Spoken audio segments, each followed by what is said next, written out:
দুনিয়াতে দুইটা পাপ আছে মানুষ না করেই পাপী। মনে আছে কিনা তোমার? দুনিয়াতে দুইটা পাপ আছে মানুষ না করেই পাপী। তার একটা পাপ হলো, কেউ যদি কাউকে বলে আসো জুয়া খেলি, খেলেইনি, খালি বলেছে আসো খেলি, তাহলে 10 জন ফকিরকে খাওয়াতে হবে। খেলেইনি, খালি বলেছে আসো জুয়া খেলি, তাতে কয়জন ফকিরকে খাওয়াতে হবে? 10 জন ফকিরকে সোয়া করে চাল দিতে হবে, সোয়া কেজি করে। আরেকটা দুনিয়াতে পাপ আছে না করেই পাপী। আল্লাহ রাসূল বলছেন, কোন মহিলা যদি সাজগোজ করে, সাজসজ্জা গ্রহণ করে, ঠোঁটে লিপস্টিক দেয়, পাউডার মাখে, আমার মাজলিসিন, তারপরে পুরুষের পাশ দিয়ে হেঁটে যায়, তারপরে পুরুষের পাশ দিয়ে হেঁটে যায়, কেদা জানিয়ে ও ব্যভিচারিণী, ও ব্যভিচারিণী, ও ব্যভিচারিণী, ও যেন করেইনি। আমি অনুবাদক, আমার কিছু করার নেই, আমি নতুন ভাবে কিছু বলতে পারি না। 1450 বছর পূর্বে মুহাম্মদ সাল্লাল্লাহু আলাইহি ওয়াসাল্লাম এভাবে বলেছেন।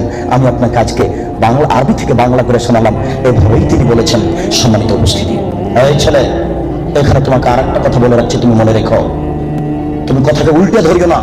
আজকে তুমি ঢাকা সাভারের কথা উল্টে ধরেছ।